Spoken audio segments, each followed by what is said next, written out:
You don't hate small talk for the reason you think. It's not the topic that drains you. It's the moment you feel yourself editing every single word in real time. You're standing in the office kitchen, holding a glass you didn't even come for. Someone asks about your weekend, and you start answering before you've even decided what to say. Halfway through, you're already adjusting your tone, your words, your face. Something tightens. You're not just talking. You're tracking how you sound while you say it.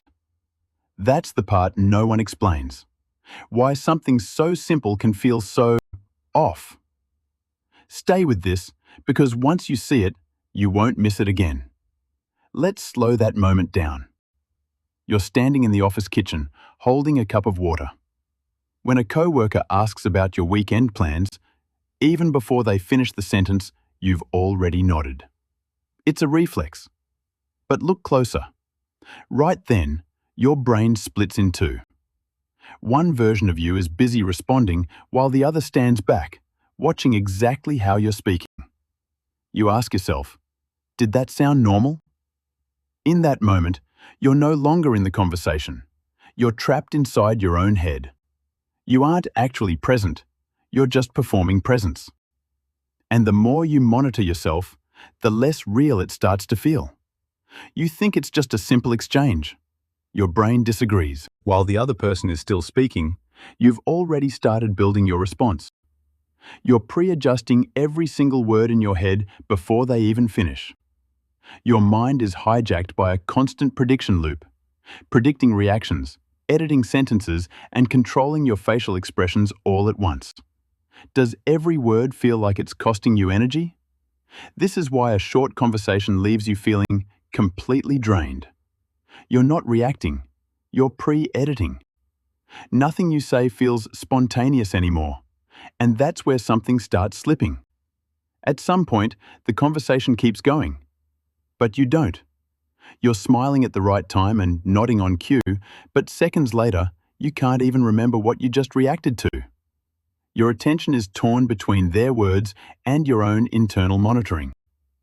This hyper-self-awareness is drowning out the actual experience. You've left the moment. The conversation continues, but you aren't in it anymore. You're not talking to them, you're managing yourself. That's why it feels empty. And so you tell yourself you just need something deeper. You say you want real conversations, but watch what happens when it gets real. The moment things turn personal, you slow down. You pick your words too carefully, leaving out the things you actually think. Your control system tightens as the emotional risk rises. You pull back. Your brain is prioritizing safety over truth. You don't say what you want to say most. You keep the connection at a safe distance. Is depth really the problem? Or is it exposure? Depth isn't the issue. Being seen is. So it was never about small talk. You thought this was about preference. It's about safety. Think about the last time you sat in silence with someone. No one said a word, but you didn't feel uncomfortable. That's because when you don't feel the need to perform, your brain's monitoring system finally powers down. You return to your natural state of processing. You only feel comfortable because you aren't forced to project an image. Silence doesn't ask you to prove anything.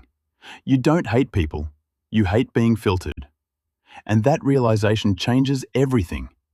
It was never about liking or hating small talk. It's about what happens inside you while you're speaking. You're someone who doesn't just talk. You monitor, you adjust, and you hold yourself back in real time.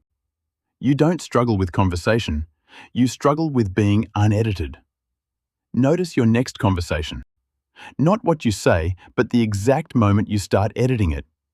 If this felt familiar, there's more of this coming. You'll recognize it faster next time. The shift isn't in the room. It's in the second voice you don't usually notice.